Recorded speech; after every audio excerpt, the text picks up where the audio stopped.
আজকে দুপুরবেলা দারুণ মজার একটি রেসিপি বানালাম আর আপনাদের সাথেও শেয়ার করলাম। আসসালামু আলাইকুম সবাইকে, আশা করি সবাই খুব ভালো আছেন। নতুন একটি ভিডিও নিয়ে ওয়েলকাম জানাচ্ছি সিম্পল রেসিপি ইনকেপিতে। এখানে নিয়ে নিছি চিংড়ি মাছ। কিছুটা চিংড়ি মাছ আমি টুকরো টুকরো করে কেটে ভালো করে সর্ষের তেল দিয়ে প্রথমে ভেজে নিলাম। এখানে দিয়ে দিলাম স্বাদমতো লবণ, দিয়ে দিলাম কাঁচা লঙ্কা, দিয়ে দিলাম শুকনো লঙ্কার গুঁড়া, হলুদ গুঁড়া, দিয়ে দিছি একটুখানি গরম মশলা গুঁড়া। গরম মশলা গুঁড়া দিয়ে দিলে খাবারটা খেতে বেশ ভালো লাগবে। এবার এখানে দিয়ে দিছি অনেকটাই পেঁয়াজ কুচি। অনেকটাই পেঁয়াজ কুচি দিয়ে এইভাবে চিংড়ি মাছ ভাজা ভাজা করলে কিন্তু খেতে বেশ মজা হয়। কালারটা দেখুন, খুব সুন্দর এই রেসিপি।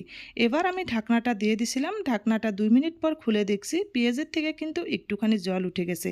এই জলটা যতক্ষণ না শুকাবে ততক্ষণ কিন্তু এইভাবে নাড়াচাড়া করে ভেজে নিতে হবে। চিংড়ি মাছের এই রেসিপিটা যদি আপনারা একদিন বাড়িতে বানিয়ে খেয়ে দেখতে পারেন, সবাই এক থালা ভাত একটু বেশি করেই খাবে।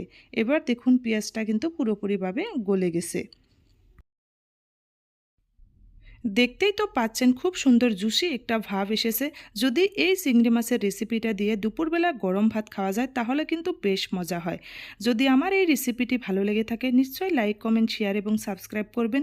যদি ফেসবুক থেকে ভিডিওটি দেখছেন নিশ্চয়ই আমার পেজটিকে ফলো করে পাশে থাকবেন।